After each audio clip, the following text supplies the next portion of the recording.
Good afternoon, everyone. I'm Evangeline, and today I'll be talking about balancing academic pressure and mental well-being. This is the table of contents. Firstly, I'll be talking about how stress is obtained, followed by the importance of mental well-being, some effective coping mechanisms for managing academic stress, and lastly, how you can help others. So, how is stress obtained? Stress is the state of mental or emotional strain or tension resulting from adverse or demanding circumstances. And in this case, academic stress is the stress that is obtained by things related to academic work or study. So, how is stress obtained from academic pressure? Firstly, there is the pressure to succeed. This pressure may be put onto you by your parents, your teachers, or even the people around you, such as your friends. This may make you feel stressed as you feel like you need to keep up to the expectations or you might disappoint them. And this may cause you to feel incredibly stressed. Some symptoms of pressure to succeed causing stress can include difficulty sleeping and loss of appetite. This pressure to succeed may also be caused by yourself and your unrealistic expectations and or deadlines. Many students feel pressured to achieve high grades, which can lead to feelings of stress and anxiety. Secondly, many people have no study or work-life balance. As most of your life revolves around studying or working, this may cause you to feel stressed as you give yourself no time for a break and relaxation. This will cause your brain to feel stressed out and might cause burnout. Thirdly, not knowing your limit is also a great cause of stress. Overworking yourself is a severe problem as you will not have time to relax and go away from the work that you are doing. This may also be caused from bad time management skills. Effective time management skills are crucial for managing stress. Procrastination may cause us to feel stressed as we waste a lot of time and end up not having enough time, which cause us to pressure ourselves to complete the task in a rush, which may cause us to overwork ourselves. Lastly, the fear of failure is another common cause of stress. This is similar to the first point on the pressure to succeed. We may worry about not meeting expectations or disappointing ourselves or others.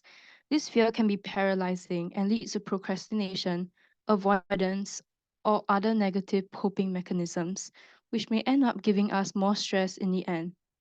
As the saying goes, if you fail to plan, you plan to fail. And this shows how bad these coping mechanisms are and make us more stressed than we were before. This is how stress is usually obtained through academic pressure. Now, I'll be talking about the importance of mental well-being. Why is mental well-being important for us? As you can see in this bar graph, the percentage of children and young people with a probable mental disorder have been increasing from 2017 to 2022. For 7 to 16-year-olds, the percentage increased from 12.1% in 2017 to 18% in 2022. For 17 to 19-year-olds, the percentage increased from 10.1% in 2017 to 25.7% in 2022. This shows that there is more stress in the modern day as compared to the past, causing mental disorders. This shows the importance of mental well-being as having a mental disorder may result in bad outcomes. In this bar graph here, there were 476 suicides reported in Singapore in 2022, which is the highest in more than 20 years as compared to the drastically smaller amount of 378 suicides reported just the year before in 2021. This may be caused by the academic stress of students and adults, which might cause them to feel like they have no way out. This shows the importance of mental well-being as not having a good mental health may result in you having mental disorders and may cause you to do things you might regret in the future. Our mental health is an important part of our mental well-being. This aspect of our welfare determines how we can operate psychologically, emotionally, and socially amongst others. Having a good mental health will help us to maintain a good physical health, relationships, and benefit how we think and live every day. Next, I'll be talking about some effective coping mechanisms for managing stress.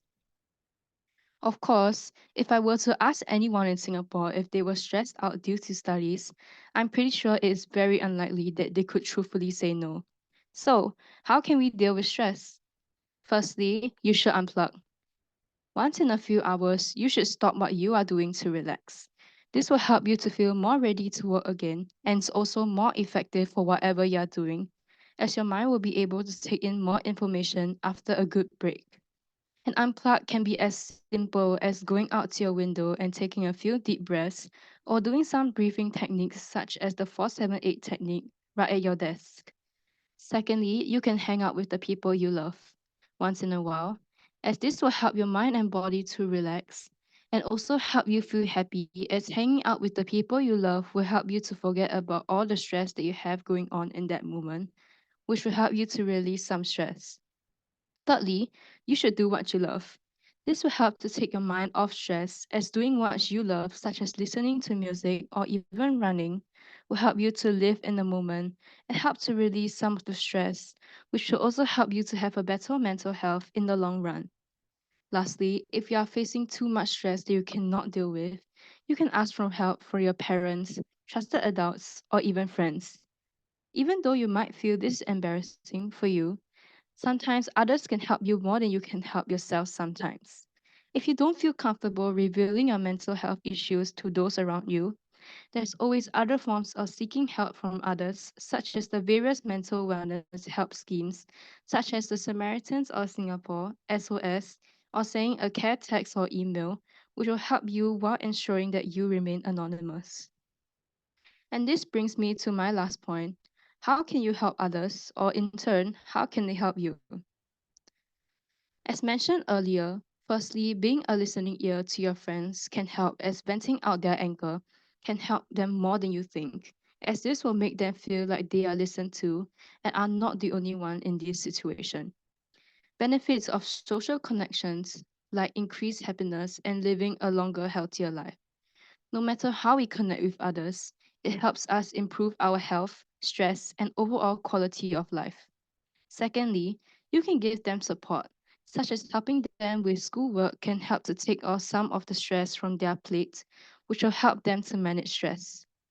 Thirdly, validating their emotions will help you to understand the situation better and let them know that you are only there to help and know that what they are feeling is completely reasonable. Lastly, if the situation gets out of hand to the point where you feel like you cannot handle it, you should seek professional help either from a trusted adult or a medical professional. Sometimes, even though without the person's consent, this may help to control the situation more than you can sometimes. I would like to end with a quote by Noel Gallagher: "Work to live, don't live to work." This shows how important a work life balance is for our mental well being. Thank you for listening to my presentation. I hope this will help you.